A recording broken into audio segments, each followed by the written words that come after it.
It's New Year's Eve, a time for resolutions, celebrations, and counting down to midnight. But what if I told you that some countdowns lead to something much darker? There's something about this night, when the clock ticks closer to the new year, when everyone's distracted by parties and fireworks, that makes it the perfect time for secrets to surface. Strange sounds in the streets, shadows where there shouldn't be, and moments frozen in time, waiting for something or someone to arrive. Tonight, I'm bringing you stories that will make you think twice before stepping out into the night or even glancing out your window. So, are you ready? Because these New Year's tales are far from festive. They're the kind you'll remember long after the countdown is over. Let's begin. This took place 2 years ago, and I haven't thrown a party or attended a party since. It was New Year's Eve, and I was hosting a small get-together in my apartment. Just a few friends, nothing wild, music, drinks, the usual. Around 10:30, someone knocked on the door. I opened it to find this guy, maybe late 30s, standing there with a bottle of champagne. He was tall and kind of wiry, with messy hair and this awkward smile. He nicely introduced himself as Jonathan and said that he lived next door and came to stop by and say hello. I didn't really know what to do. I hadn't met any of my neighbors yet, but it felt rude to turn him away. He was fine, I guess. A little awkward, but he made small talk and even fixed my friend's phone when it started acting up. "I'm harmless," he said at one point, probably because I kept side-eyeing him. He also mentioned that he was alone and did not have any friends or family to celebrate with, which was a red flag. Midnight came and went, and by the time most people left around 1 a.m., Jonathan was still hanging around. I was cleaning up when I noticed him by my bookshelf, flipping through a stack of photos. He found a picture of me and my brother. He had a creepy smirk and told me that family is important and that he wishes he was in contact with his. Something about the way he said it put me on edge. I forced a smile. He lingered for a second before smiling back at me. And then he left. The next morning I was scrolling through my phone when I saw his face on a breaking news alert. His name was Jonathan, but he wasn't my neighbor. He had escaped from a psychiatric hospital the day before, and the police were warning people that he was dangerous. Panicked, I called my building manager explaining that Jonathan was on the news for escaping a psychiatric hospital. The manager's response made my blood run cold. He was confused and said that nobody was renting that unit. I turned and stared at the bottle of cheap champagne sitting on my counter. I've moved out of my apartment because I could not sleep at night.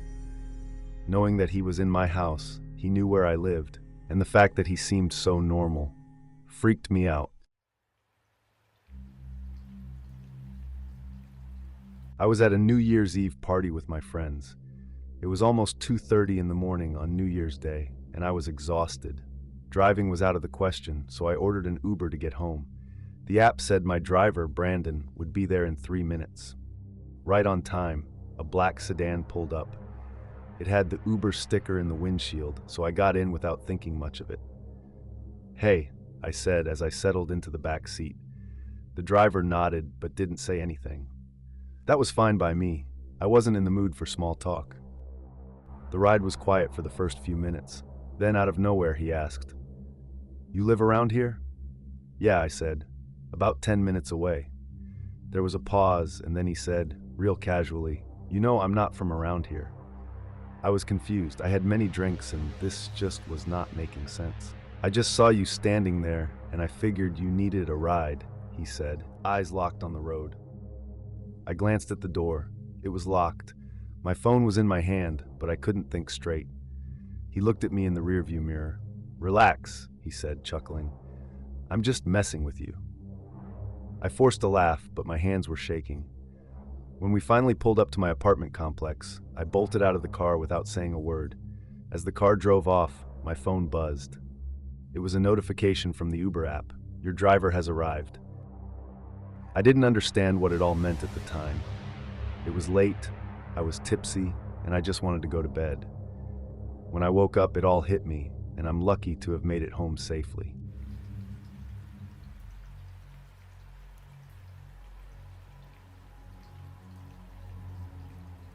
My friends and I had rented an Airbnb in the mountains to celebrate New Year's.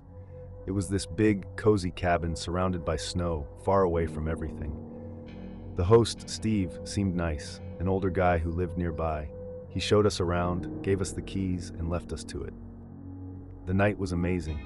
We had the fire going, music blasting, and drinks flowing. Around midnight, we all went outside to watch fireworks in the distance. That's when I saw the footprints. They started in the snow at the edge of the property and led right up to the front door. "Hey, Steve must have stopped by," I said, pointing them out to the group. But the weird thing was, there weren't any prints leading away, just a single trail to the door. My friends shrugged it off, and I tried to too. "Probably just old tracks," someone said. We went back inside, and by 2 a.m., everyone was asleep. I couldn't relax, though. I got up to grab some water, and as I walked past the living room, I stopped. There was a man sitting in the armchair by the fireplace. "Steve?" I whispered. He didn't move. I stepped closer, and my stomach dropped. It wasn't Steve. This guy looked scruffy, with a dirty coat and wild eyes. He was just sitting there, staring into the embers of the fire. I backed up, trying not to make a sound, but he turned his head and looked right at me. "You're in my house," he said, his voice low and rough. I ran to wake up my friends. By the time we got back to the living room, the chair was empty. The guy was gone. But on the mantel where Steve had left the keys was a folded piece of paper. Scrawled in shaky handwriting were 4 words, "Thanks for the company." After that, I packed up. We all jumped into a car and rented a hotel for the night. However, none of us got sleep that night.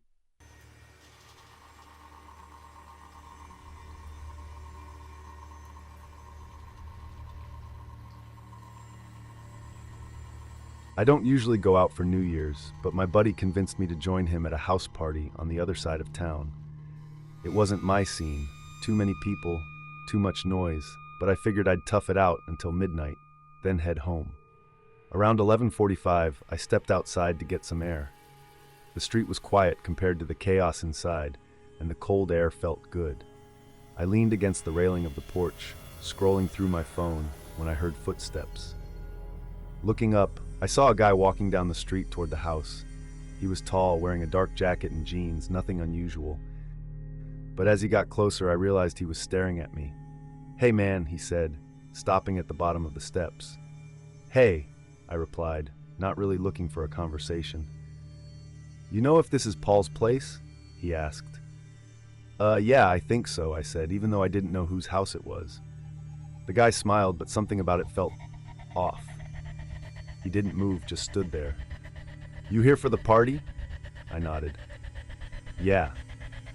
He tilted his head slightly, still smiling. "Cool. Mind if I come in with you?" I hesitated. It wasn't my house, and I didn't want to invite a stranger in. "I don't really know the guy throwing the party," I said. "You should probably knock or something." The guy didn't respond. He just kept smiling, staring at me. Then, after a moment, he turned and walked away. I watched him disappear down the street, feeling weirdly relieved. I went back inside and tried to shake it off. Midnight came and went, and by 12:30, I decided to call it a night. I stepped outside, and that's when I saw him again. He was standing across the street, leaning against a lamppost, his face barely visible under the dim light. I froze. "Hey man," I called out, trying to sound casual. "You good?" He didn't answer. I decided to ignore him and started walking to my car, parked a block away. As I walked, I kept glancing over my shoulder. He wasn't following me, but I couldn't shake the feeling he was watching. When I reached my car, I got in and locked the doors. As I started the engine, I glanced in the rearview mirror, and there he was, standing at the end of the street, just watching. I drove off as fast as I could. When I got home, I checked the locks twice before going to bed. I didn't sleep much that night. The next morning, I was scrolling through the news and saw a headline that made my stomach drop. "Police search for New Year's Eve attack." They had a blurry photo of the guy. Same dark jacket, same creepy smile. He hadn't been looking for Paul's party. He'd been looking for his next victim. Thanks for tuning in to The Morbid World. I hope you enjoyed tonight's stories. If it gave you the chills, make sure to give it a thumbs up and hit that subscribe button so you don't miss any more eerie tales. I'd love to hear what you want to see next, so drop a comment below and let me know your thoughts. Whether it's ghost stories, creepy encounters, or something else entirely, I'll make sure to keep them going. Be careful during New Year's, since it is coming up soon. Make sure not to trust everyone and stay aware of your surroundings. Until next time, stay safe, keep your eyes open, and remember, the dark is never safe.